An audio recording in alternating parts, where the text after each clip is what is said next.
olha, primeira aqui tá um delay entre a pessoa entrar pra gente, ó. Paz da Larissa, vai dela.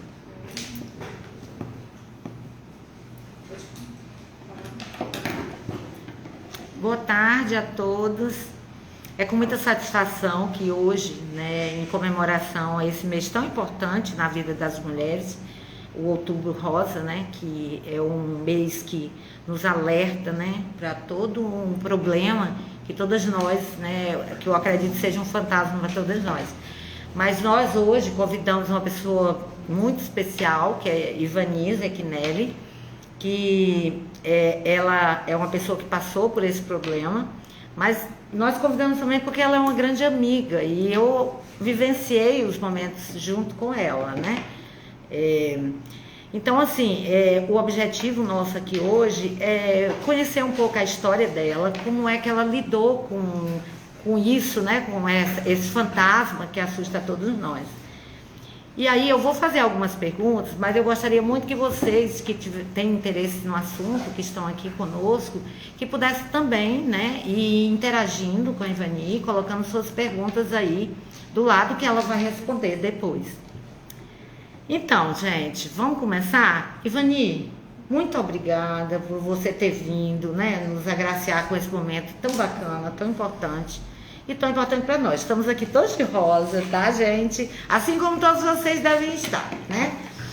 Para divulgar esse momento importante, para nos alertar. Ivani, conta um pouquinho da sua história, conta um pouquinho como foi, assim, a sua reação ao descobrir, né, que estava tendo que passar por esse momento, né? Conta um pouquinho, aí a gente vai conversando e vai perguntando, tá bom? Tá bom.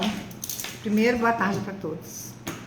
E agradecer muito a Tereza, né, e a equipe dela, que são todas minhas amigas de longa data, por estar aqui. E poder também passar um pouquinho para vocês de todo o processo que eu passei, né?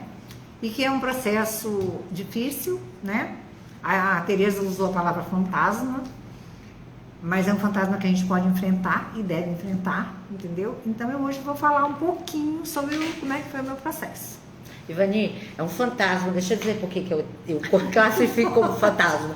Eu, particularmente, todos os anos vou fazer a minha mamografia e cada vez que eu vou fazer a mamografia ou a eco, eu fico lá. Enquanto a médica está fazendo, eu estou rezando, gente, rezando mesmo. E quando só descanso ou só relaxo na hora que a médica dá o veredito. Então, assim, eu acho que isso acontece com todas nós. É uma verdade, tá? A gente tem a gente fica em suspenso, né? Mas, Ivani, se apresenta um pouquinho antes, tá. Fala quem é você. Desculpa, gente, eu tô me sentindo assim, sem saber como é que eu sou entrevistada, né?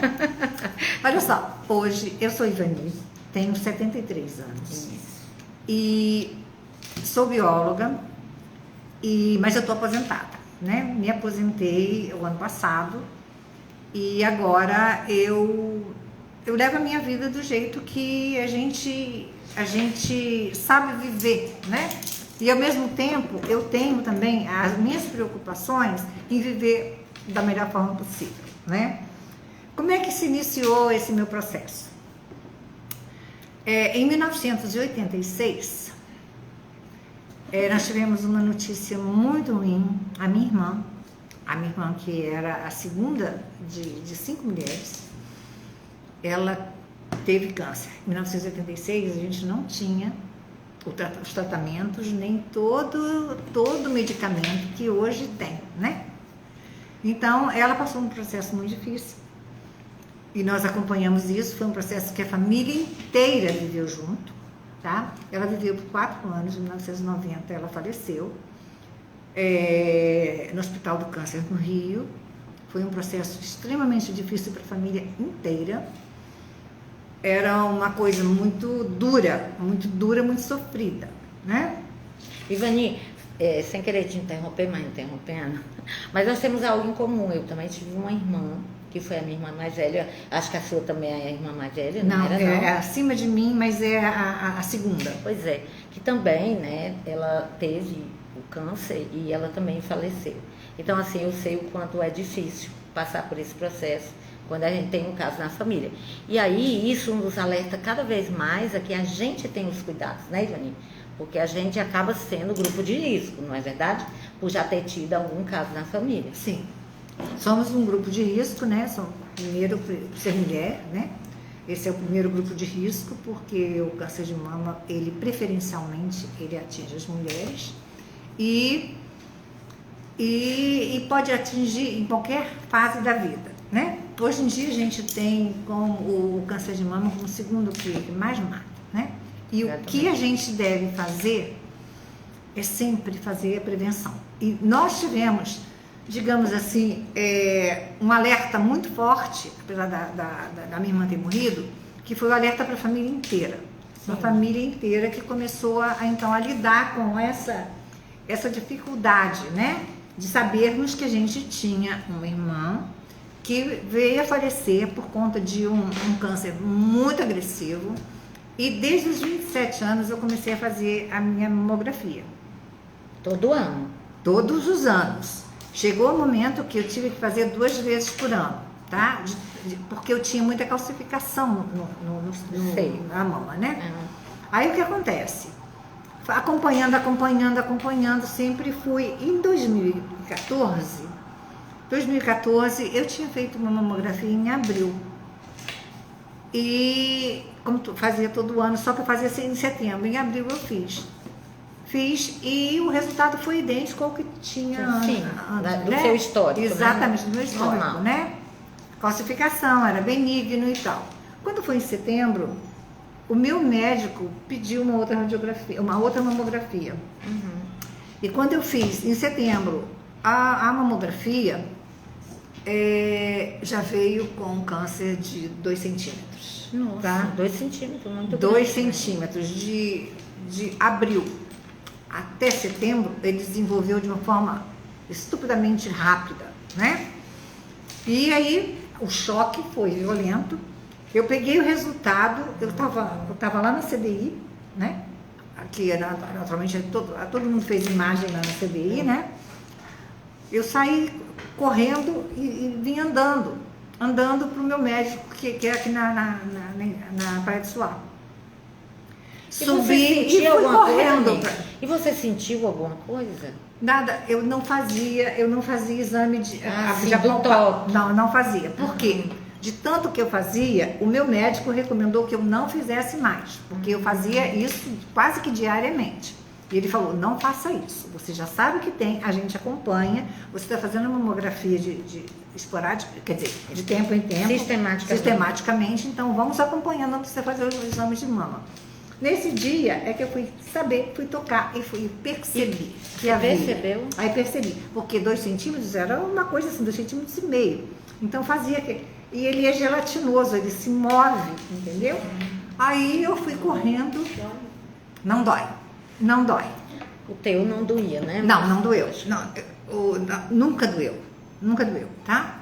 Então aí aí na mesma hora que ele viu tudo, ele falou assim, eu vou te mandar para o mastologista agora. Aí na mesma hora ligou para o mastologista, eu fui,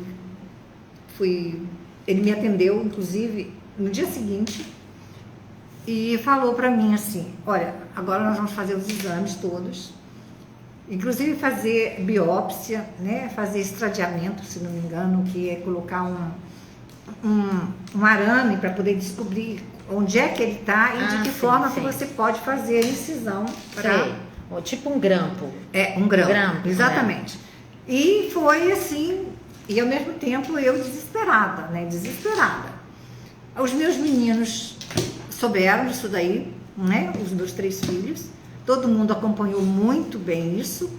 Eu não me recordo se eu falei de imediato para as minhas amigas, mas as minhas amigas posteriormente foram assim um grande apoio da minha vida, né? E ao rever o processo, eu vi muitas fotografias minhas durante o tempo todo, de 2014 até aqui. Todas elas estão ao meu lado em todos os momentos, além da minha família, claro, né? Então eles foram muito importantes para dar o suporte, para dar o apoio necessário para a gente passar aqueles momentos tão difíceis, né? Então... Sim, aí conta. Você percebeu, quer dizer, você teve o diagnóstico e aí você começou a fazer os exames. Foi. E conta aí como a sua cabeça estava nisso. a minha cabeça, bem, primeiro a gente tem um choque tão grande. Agora, principalmente porque eu tive uma irmã que faleceu, ok. Aí, mas como havia um gap entre 1986 e 2014, e com os médicos me atendendo e dizendo que havia um avanço muito grande na medicina e tal, que eu ficasse mais tranquila porque aquilo ia ser resolvido. A primeira coisa que eu tinha que fazer era o seguinte: nós vamos, depois de constatado a gravidade, qual era o estágio que eu estava no estágio 4. Nossa senhora, conta aí essa escala, como é que é? É de 1 a 4. A 4 é o máximo, top, é o máximo. Eu Nossa. estava com o nível 4. Então foi assustador mesmo. Aí, em conversa com o mastologista, ele foi assim, uma pessoa especial na minha vida, sabe, doutor Anselmo Pena, ele foi especial na minha vida, ele me acolheu de uma forma assim, isso é muito extraordinária. importante, né, para quem tem um diagnóstico desse, né, gente? É muito importante. E ele começou a cuidar de mim como se fosse uma filha dele. Apesar de eu não ser, ele era mais novo do que eu, mas ele começou a cuidar de mim como se fosse uma filha dele, entendeu?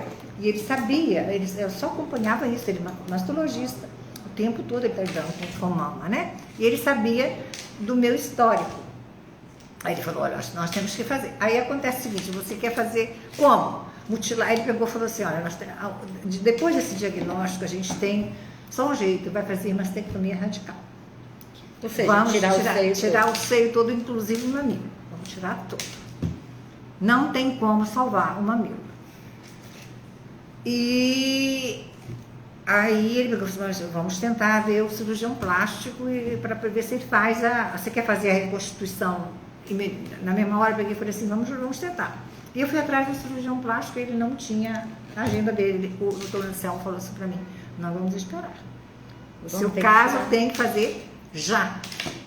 Então foi fazer os exames normais para a cirurgia e começou a cirurgia não é fácil. Quando você se vê depois, entendeu? Com dreno,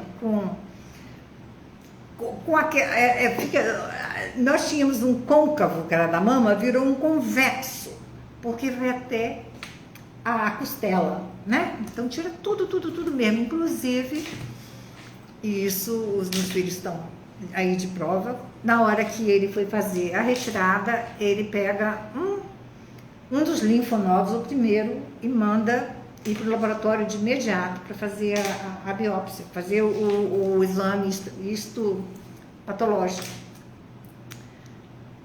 E voltar com o exame pronto para ele terminar a cirurgia. Isso?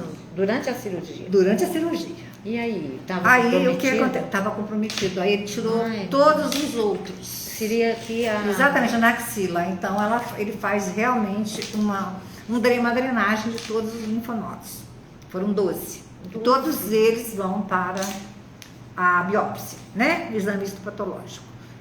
Aí constatou o seguinte: que o primeiro estava com metástase, mas os demais estavam todos sãos.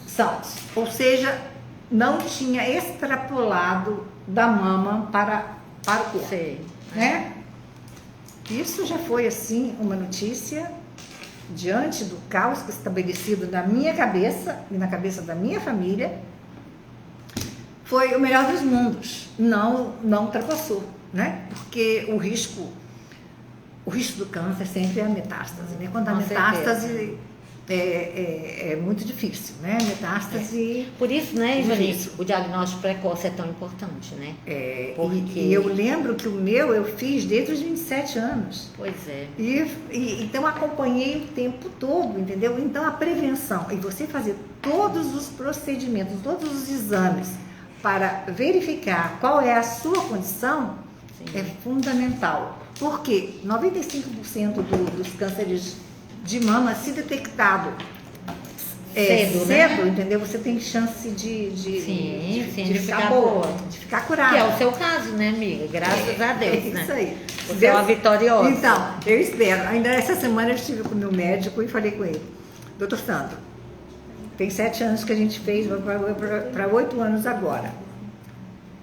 Eu posso dizer que eu estou curada? Aí ele pegou e falou assim para mim: olha, para todos os efeitos você está, mas câncer é muito traiçoeiro, a gente não sabe. Então a vigilância, ela É tem eterna, que né? ser eterna. É verdade. Eterna, É entendeu? verdade. Então eu continuo fazendo todos os meus exames, entendeu? Agora, inclusive, eu fazia de 6 em 6 meses, aí ele passou para 8 meses agora, entendeu? E agora ele vai voltar a fazer mais a miúde, entendeu? Sim, com Para certeza. poder eu ficar tranquila de que não haja nenhum resultado. E é sempre Diferente. uma preocupação quando a gente vai fazer os exames, né? Porque a gente Total. sempre fica com muito medo, né?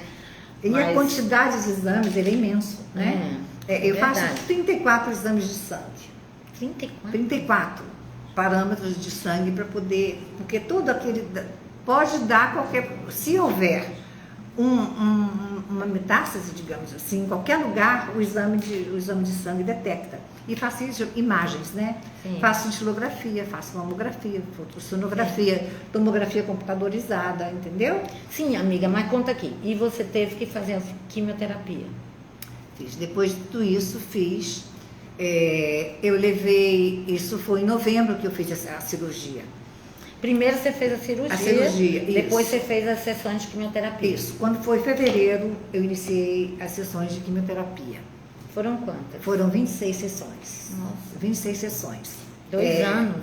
Não, 2 anos não, e porque 2 a cada três semanas. Ah, tá. Então, Não, a cada 3 semanas eu fiz uma, entendeu? Então, quando foi para agosto, eu já tinha terminado as 26 de fevereiro até agosto, Sei. entendeu? Aí, na primeira quimioterapia, a primeira coisa que faz é o cabelo cair, né? amiga, fala um pouquinho aí para desmistificar um pouco essa coisa. Porque a maior preocupação das mulheres sempre é: vou ter que fazer quimioterapia, meu cabelo vai cair, não é? Sim. E a gente, É as a mulheres primeira muito preocupação. vaidosas, né? Inclusive a Ivani trouxe umas fotos bem bacanas pra gente acompanhar, assim. Eu escolhi 4 fotos, né, junto com ela, para mostrar para vocês como é que ela passou por esses momentos, né? Sim. Fala um pouquinho sobre a quimioterapia. Aí, quando eu iniciei a quimioterapia, foi em fevereiro, né? Eu fiz a quimioterapia não me lembro se foi numa terça-feira. Na quinta-feira eu comecei a passar muito mal, muito mal, muito mal, muito mal. Aí precisei ir para o hospital. No hospital constataram que eu estava com uma queda de imunidade muito drástica. A gente tem de 150 mil a 250 mil plaquetas, né? Que são os defensivos, né? Do organismo. Eu estava com 800 plaquetas. Nossa. A minha imunidade foi zerada. Eu passei 5 dias no hospital, então, para poder tentar reverter isso. Né? Então, o drama de você fazer a cirurgia, a mutilação, depois a quimioterapia, a perda de cabelo entendeu? O que você quer é o seguinte: eu quero viver. Eu quero viver, entendeu? O cabelo depois cresce. E eu cresci o cabelo amiga, eu acompanhei todas as suas fases, isso aí, né? Então, eu lembro quando você foi hospitalizada por causa da quimioterapia, eu lembro da cirurgia, eu lembro da sua queda de cabelo, eu lembro da sua peruca. Aliás, vamos mostrar as fotos para ela? Vamos lá. Vamos. Tem vários Ajuda estados, aqui. a gente só tem Como que eu algumas faço? fotos, mas Maísa, eu acompanhei vem cá. todos os estados. A gente selecionou só 4 fotos aqui para vocês verem, tá, gente? A gente achou muito interessante, porque a Ivani, ela sempre foi uma pessoa muito bonita, né? Então ela fica bonita de todo jeito, inclusive com um lenço. Olha que coisa linda, o lenço. Mas aí eu estava completamente careca e sem a peruca. Realmente. Vamos lá, é o contrário, isso aí foi quando você foi na marca, né? Isso. Aí eu já estava de peruca, fui fazer, no mesmo Outubro Rosa, fui fazer uma palestra lá para o pessoal da marca ambiental. Vocês podem ver que eu estava com a peruca, né? Porque eu estava completamente sem cabelo, né? Eu não tinha coragem de sair sem uma proteção da careca, né? Aí eu usava a peruca. Mirella, se estiver aí, ela lembra muito bem disso. Essa aqui. Essa foi a peruca que a minha irmã dos Estados Unidos, que mora nos Estados Unidos, tem uma irmã que mora lá há 40 anos. Ela me trouxe 3 perucas. Uma delas era loura, igualzinho o meu cabelo. Aí eu sempre usava ela até com, sabe, fazer de todos os jeitos mais charmosos possíveis para ninguém. Aliás, ninguém sabia que eu estava de peruca. Porque eu fazia assim, eu botava lenço, eu botava chapéu, eu fazia turbante, entendeu? Então isso me ajudou, porque a gente é vaidosa. Ah, com né? certeza. Aí a gente não quer ficar, mas a gente arruma os modos da gente melhorar. Isso daí já foi uns 4 meses, não, quase 5 meses após o cabelo começar a crescer. Aí eu já tinha, o cabelo nasceu todo branquinho, completamente branquinho, entendeu? Eu perdi toda a cor do cabelo. Aí eu comecei a pintar. Você vê que tem um cabelo mais escuro aí, mas eu já estava com uns 4 ou 5 meses de crescimento de cabelo. Se não me engano, uns 5 ou 6 meses. Isso depois Tá? da sessão de Depois que quimioterapia. acabou tudo e tal, eu já estava no processo de recuperação, né, da quimioterapia. Tá? Vivendo uma vida normal. E eu vivi essa vida normal e vivo até hoje, entendeu? Do jeito que sempre foi. Isso é uma coisa que eu tenho os cuidados, mas eu não fico vivendo esses momentos. Sim, claro. Sabe? É uma coisa de superação. Passou. Agora o que a gente tem que fazer é ter cuidado e ficar de antena alerta, né? Com certeza. Para poder fazer todos os exames necessários, consultar todos os médicos, para poder qualquer sinalzinho que puder dar, você vai lá e faz um exame mais detalhado para poder verificar alguma coisa. O câncer não é algo fácil, e que você pode dizer que está curado. Tem um caso de um amigo da minha filha, ele teve um câncer, ele teve vários outros. Um não teve relação com o outro, sabe? Ele teve vários cânceres, se não me engano 5 ou 6, mas cada um diferente do outro e não era metástase nenhum, e ele está vivo. Pois é, isso aí. Eu acho Né? que o Então, o importante negócio é cuidar. É cuidar, Com prevenir, certeza. fazer todos os exames preventivos e depois se cuidar. Amiga, Cuidar com a alimentação, principalmente, né? claro, Sabe? tudo. Você né? sempre procurava. E outra coisa, Exercício físico, isso, né? e não perca a sua vida. Viva tudo que você puder. Amiga, me diz aqui uma coisa, assim, você que tirou, né, na realidade, tirou a mama na época, como é que você se sentiu com relação ao seu corpo, né? Porque eu acredito que a gente se sente de alguma forma deformada, não sei, qual era o sentimento que passava e a sua relação hoje com o seu corpo? Porque eu sei que depois disso você já fez várias cirurgias, eu queria que você falasse um pouquinho como é que você reconstituiu e o tempo para reconstituir. Sim, claro. Eu não consegui a reconstrução da mama de imediato, não. Eu levei um tempo, porque eu precisava criar músculo onde não tinha. Porque ele foi totalmente retirado, né? Durante a cirurgia da mastectomia radical. Então eu precisava criar. Agora era muito difícil me olhar no espelho. Eu não me olhava no espelho. Não me olhava, porque era muito chocante. Sabe? É mutilação mesmo. Desculpa eu estar falando isso, mas a gente passa, tá, gente? Passa. Tudo passa. Passa, entendeu? Aí o que eu queria muito reconstruir, mas eu mesma tinha medo, porque o processo de reconstrução é um processo lento, principalmente quando você faz aquela mastectomia radical, você tem que colocar uma prótese que ela vai ser enchida, porque ela tem que criar um espaço onde não existe mais espaço. É um extensor. Um extensor que eu chamo de prótese, é um extensor e a primeira enchida são 50 ml, entendeu? Então cria um leve volume embaixo da pele. Mas cada vez que você vai encher, você tem que ir à cirurgia? Tem que ir a uma cirurgia. É uma cirurgia feita em hospital, entendeu? Com como é que é, anestesia e tudo mais. E a cirurgia, no meu caso foi uma cirurgia plástica, a cada mês ela enchia mais 50 ml. Então todo mês eu tinha que fazer praticamente uma Então cirurgia. eu fiz 5 cirurgias para encher, para dar 250 ml, para poder ter um volume que pudesse enxertar uma prótese para ficar semelhante à outra mama, né, que eu tinha. A outra Porque mama você só foi uma mama, só tirei uma mama, né? Aí, diante de tudo isso, eu conversei com o meu médico, conversei com o cirurgião plástico, conversei com o mastologista. Ele falou assim, olha, uma das recomendações é que você faça a retirada da outra mama, sabe? Porque pode ser que ela possa vir a ser contaminada futuramente. Então, se a gente puder tirar, vai ser muito bom. Aí, realmente, o meu plano de saúde concordou, né? Então, nós fizemos a retirada da outra mama. Quando a outra já estava preenchida com espaço. Aí, então o que aconteceu? Tirei uma mama, a outra mama que estava saudável, coloquei uma prótese naquele que estava só o buraco e fiz outra mama, entendeu? Com prótese de silicone, né? Aí, então, eu fiquei com as duas mamas do mesmo tamanho, do mesmo volume, entendeu? Foi assim um renascimento, digamos assim, né? Só que como eu tinha tirado o mamilo, uma delas ficou sem mamilo.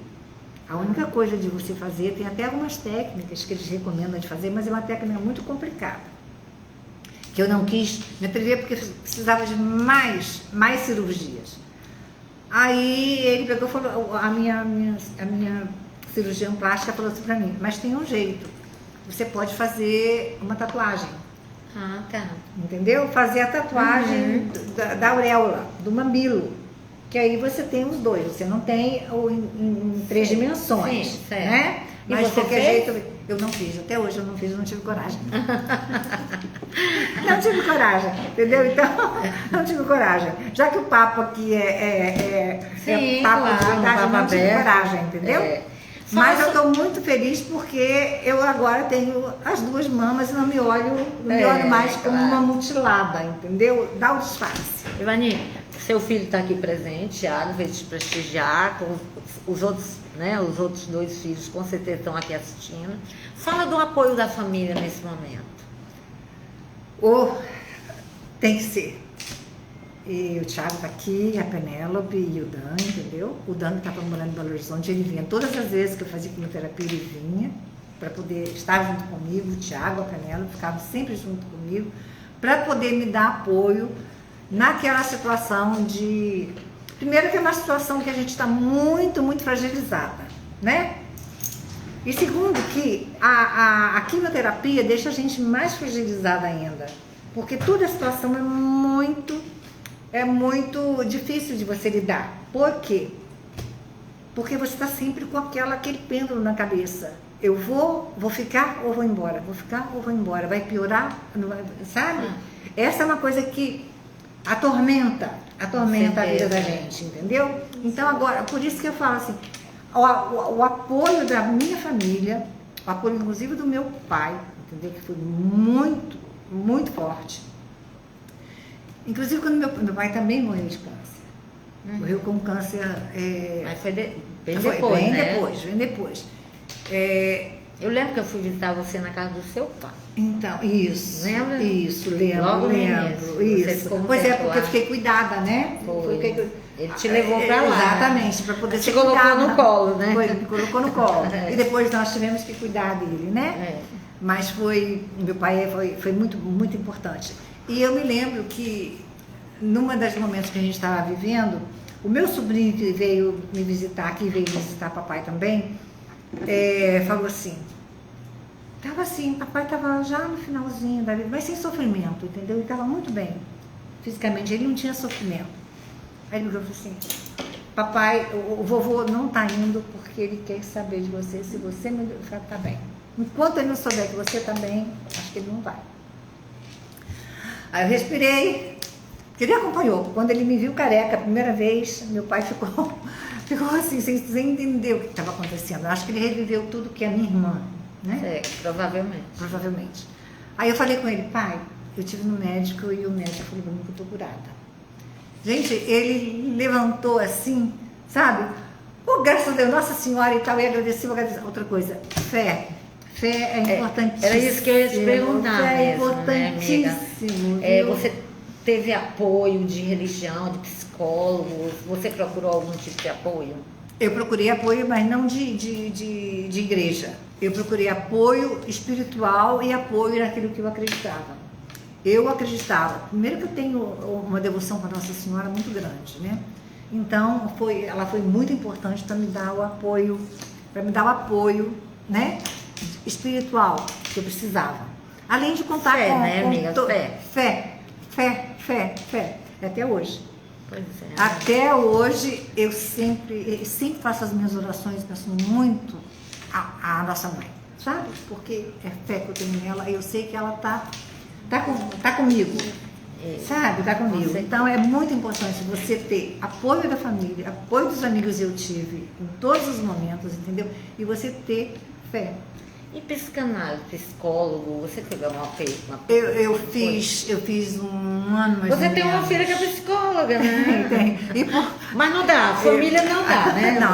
Não, familiar não pode ser. É. Mas de qualquer jeito, ela me indicou um psicólogo e eu fiquei durante um ano com ele, entendeu? Mas depois eu resolvi não fazer mais. E eu hoje não.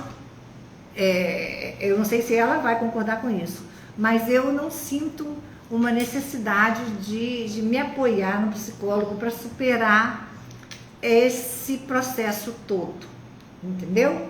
Então agora, quando você me convidou para vir, eu me lembrei de uma coisa, que para mim, tá? Na opinião minha, eu tive o ritual de passagem da minha vida até agora.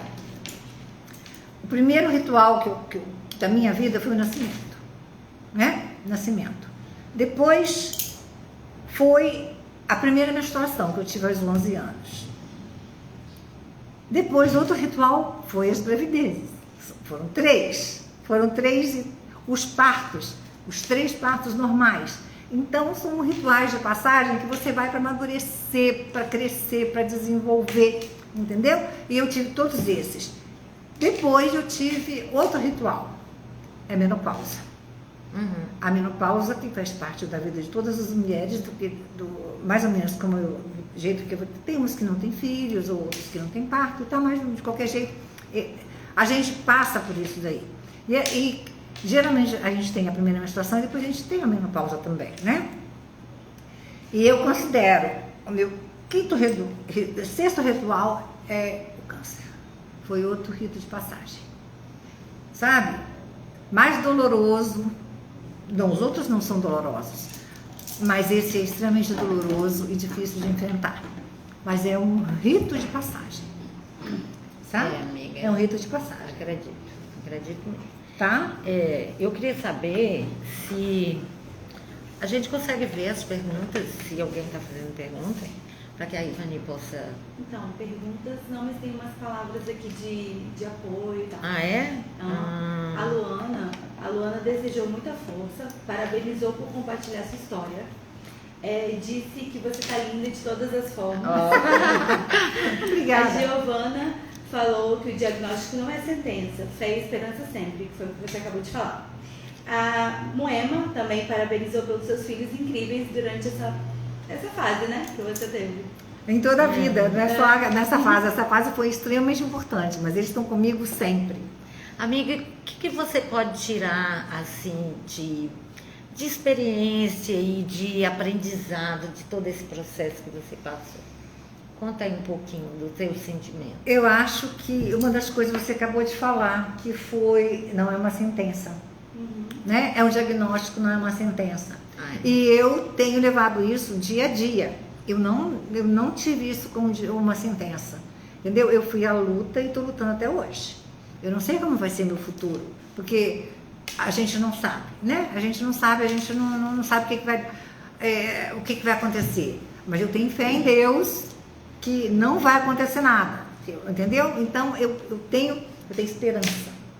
Eu tenho esperança, entendeu? Agora, eu não... tem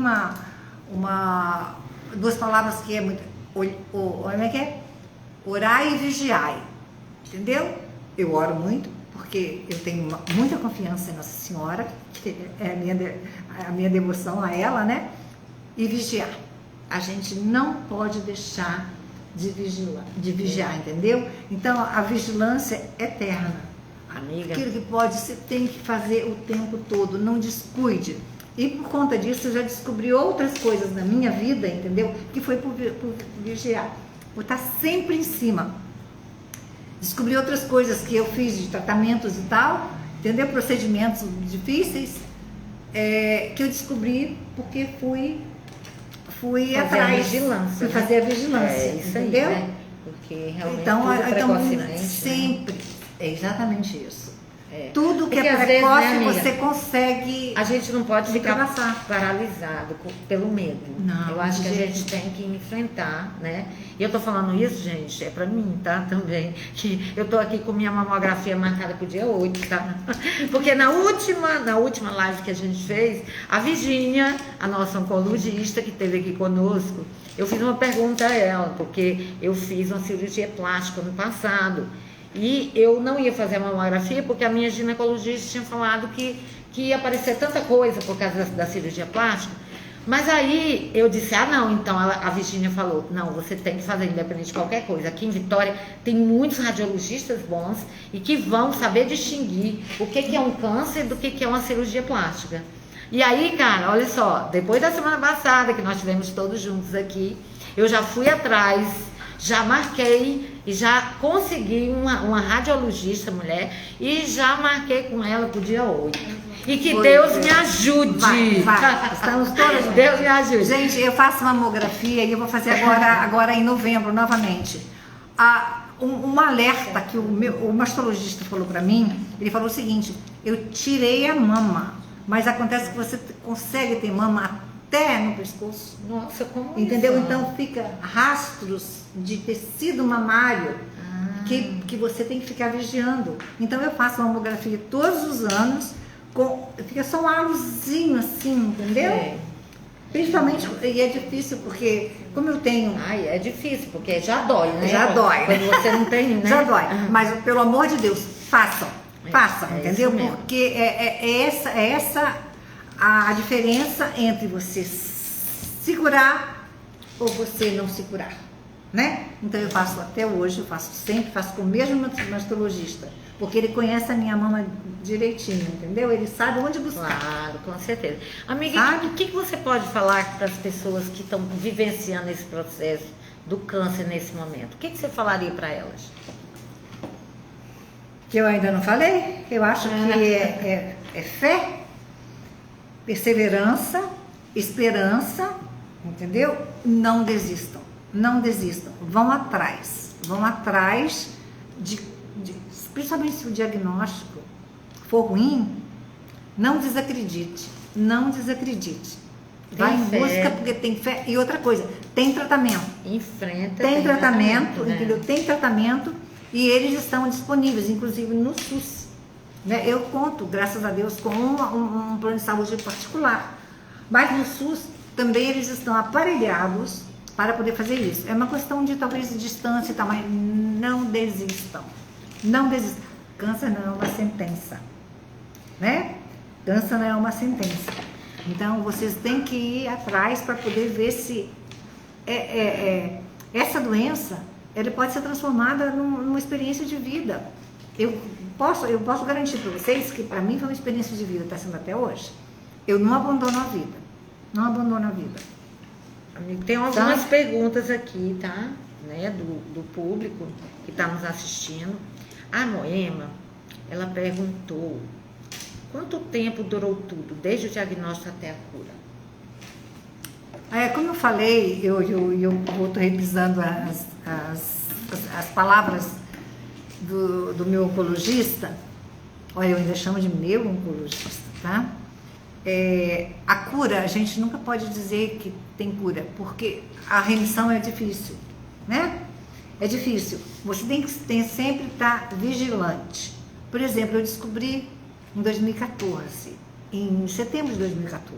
Em novembro de 2014 eu fiz uma mastectomia e hoje nós estamos em 2022, então são 6 anos, né? Não. Mas o São tratamento? 8 anos.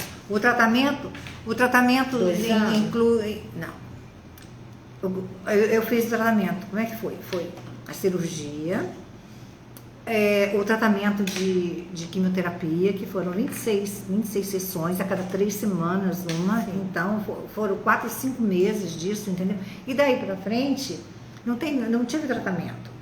Primeiro porque tem gente que faz tratamento hormonal, mas quando o causador daquilo, o que disparou o câncer foi um processo hormonal.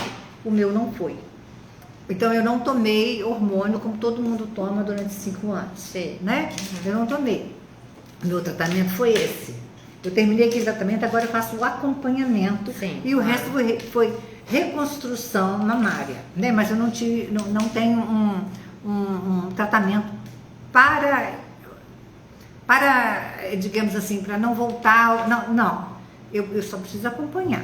Tá, mas até o processo de dizer assim, cura, né? Eu acho que é isso que a mãe tentou perguntar. Certo. Do diagnóstico até o médico dizer assim, não, você está curado. Você fez as 26 sessões de quimioterapia, 26 sessões não pode ter sido 5 meses não, amiga. São a cada 3 semanas. Então, mas presta atenção, 26 a cada 3 semanas. Não, Mês tem 3. 4 semanas. Então são uns 4 a 5 meses. que eu Não, fiquei. 26 sessões. Muito 26, mais. muito mais. Muito 26. mais, são quase 2 anos. 1 ano e meio. Não foi. Que tá. seja, 1 ano, vamos lá, o diagnóstico, Não, 1 foram- ano até. Você deve ter passado por isso 1 ano e meio, 1 ano e 8 meses. Eu não tudo, me né? recordo de tanto tempo assim. Mas, de qualquer jeito, depois eu faço as contas. Talvez eu não seja bem bom de matemática, mas eu me lembro muito bem. 26 sessões de quimioterapia. A cada 3 semanas eu fazia uma, né? E eu perguntei essa semana ao meu médico, você pode ser curada? Ele falou que não. Vai ser o resto da vida. da Ele não vigilância. quis. Você sabe que eu estou em busca disso. Quem me dera se o médico chegasse e falasse assim, você está curada. Eu não tenho nenhum indício de que tenho algum problema. Tá? Tá, deixa eu. Mas é vigilância. Vigilância Vigilância o tempo todo. Então, tem mais umas perguntinhas aqui. Essa aqui não tem nome, mas. Como ficou a sua relação com o seu corpo? Hoje. Com essa Agora é relação? ótimo. Ah, que bom. É muito boa. Muito boa. Você voltou a ser a pessoa, né, com autoestima, muito boa. né? Porque eu acho que Eu durante acho- o processo a gente sofre um baixo estima, né? amiga? Sofre muito. Sofre muito, entendeu? Mas eu fiz questão de dar a volta por cima, entendeu? De superar. Porque não dá para viver. Porque senão eu sabia que depressão e você se sentir. O que acontece é talvez você tenha um câncer reincidente. Né? Isso. Reincidente e você Então, pode pensamento melhorar. positivo, Super. vida, sabe? Vida saudável. Sim. Eu acho que tudo isso contribui para tudo. Mas, né? vida saudável, sim. Mas eu tomo vinho, eu bebo cerveja. Ah, sim, eu tomo claro. vinhozinho, entendeu? A minha vida é normal. Eu faço questão de viver. Viajo, passeio, entendeu? Olha, não tem depressão. Não tem. Já fiquei. Mas não é bom. Então, eu tento superar o tempo todo.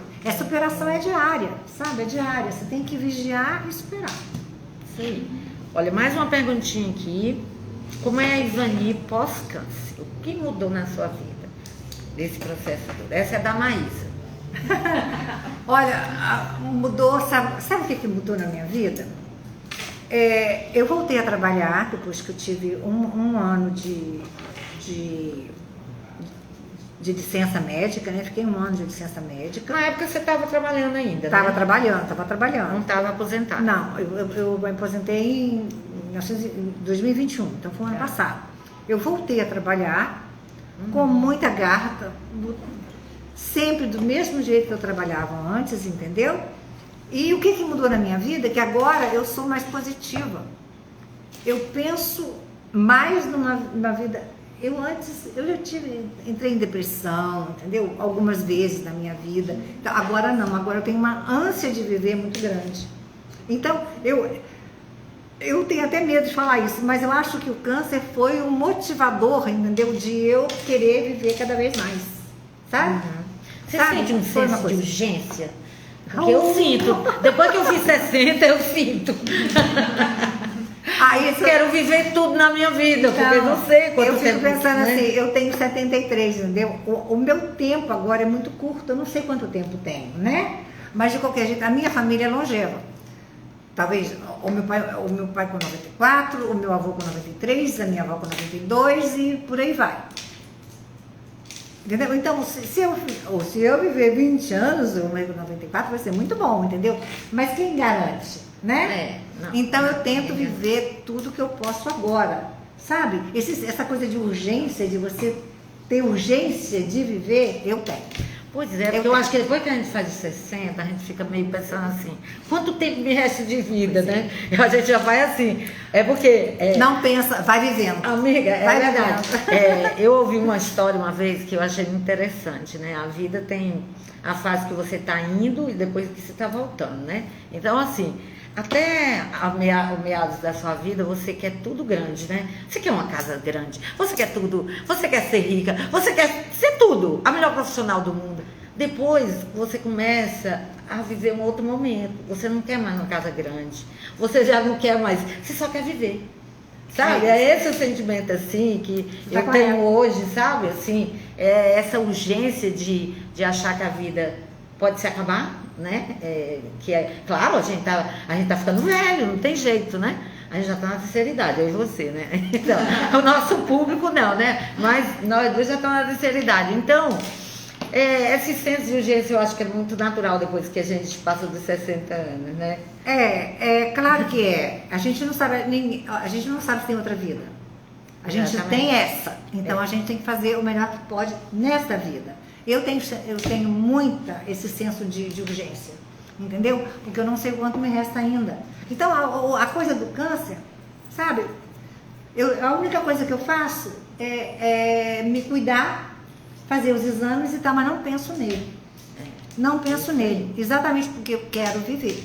Eu quero viver. E eu não sei o quanto tempo, porque a gente não tem uma bola de cristal e a gente não sabe como é que vai. Com Então, certeza. eu e você concordo plenamente. Nós temos urgência de viver tudo que a gente pode. Exatamente.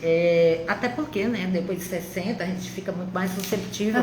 Não que o câncer não atinja as pessoas jovens, atinge sim. Por isso está aí a campanha, Sim, né, do claro. Outubro Rosa e a vigilância eterna contra todos os tipos de câncer, não só de seio, né? Mas principalmente porque o câncer de seio é o que mais atinge as mulheres, né? O nosso, como eu falei, como eu comecei, o nosso fantasma, né? Mas depois de 60, a gente está muito mais susceptível a todo tipo de doença, né? Então, a gente tem que viver. Eu concordo plenamente com você, né? Aproveitar essa vida, né, o máximo possível. A minha família também é longeva, tá? Meu pai morreu seu com pai 101 anos Então, e minha mãe tá com 98. Então, vai fazer dia 25 agora, Dona 98. Dária. Exatamente. Então, assim, mas mesmo assim, né, eu tive uma irmã que morreu muito antes da minha mãe e do meu pai, né? Ela a tem- mesma coisa que eu, né? Pois é. Entendeu? Então foi uma fatalidade, digamos assim. Isso, Né? exatamente. Naquela época as pessoas não tinham essa prevenção nem nada disso. Não, eu acompanhei Né? a Então. doença da minha irmã, ela na realidade já estava sentindo dor, não conseguia mais levantar o braço quando ela procurou uma ajuda. Então, quer dizer, o câncer estava muito avançado. E naquela época não tinha toda essa coisa do diagnóstico precoce, não existia nada disso.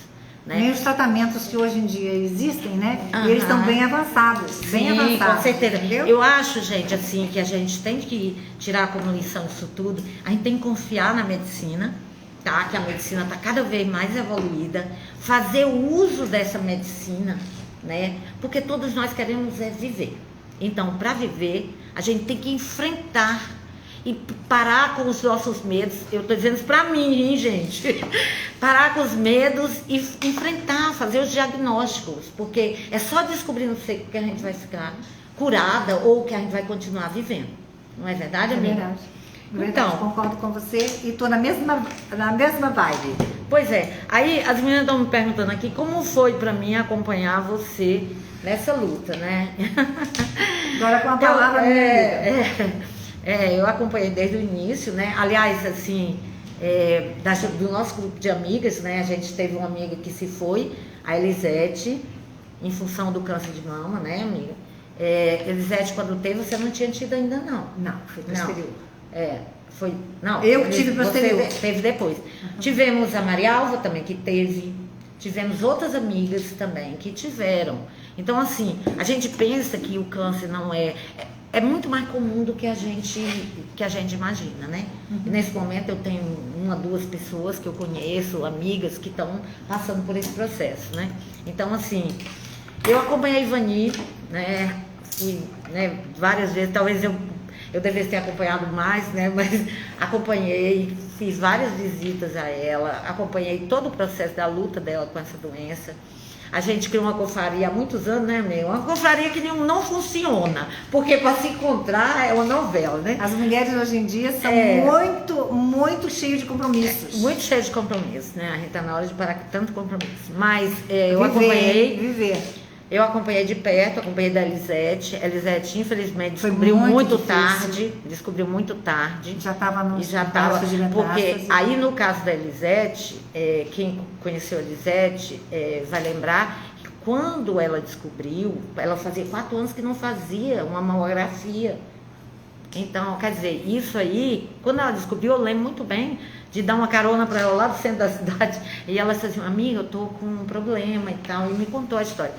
E aí a gente viu nossa amiga em 2 anos, 3 anos. Não, foi menos. Foi menos, Foi né? menos. Falecer. Aí depois Ivani aparece com o diagnóstico. Então, assim, foi muito chocante, né, para mim também. E, assim, eu acompanhei a luta dela, né, nessa vivência e nesse enfrentamento, porque eu considero um enfrentamento, gente, e é uma vitória da pessoa que passa por isso e consegue falar sobre isso, tá? Como ela veio aqui.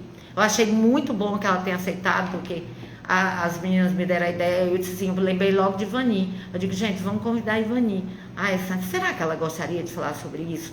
Eu acho muito interessante, Ivani, que as mulheres, elas não são muito preconceituosas e elas falam abertamente sobre isso, porque elas consideram que isso é uma alerta para outras mulheres. É um pouco diferente do caso dos homens, né? Porque assim como as mulheres são muito acometidas com câncer de mama, os homens são com câncer de próstata.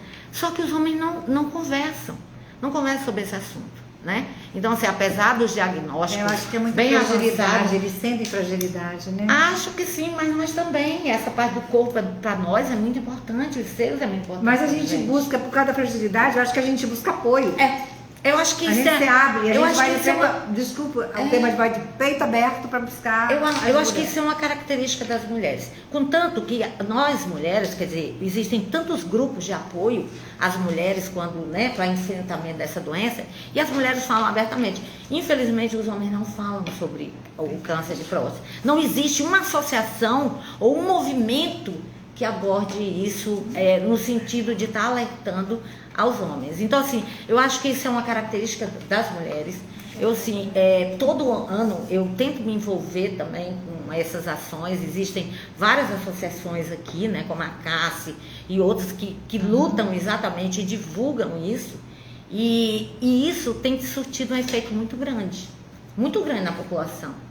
E, assim, eu fico muito feliz, né, que todo mundo que consiga identificar isso, consiga, de fato, obter a cura. Então, assim, só para voltar à pergunta, eu acompanhei, né, e, assim, admiro muito a Ivani, tá? É a FEC, gente. Eu falei errado, hein? Desculpa isso. A Cássia das A Crianças. Cássia das Crianças, que é pior mas ainda, são eu muitos. acho.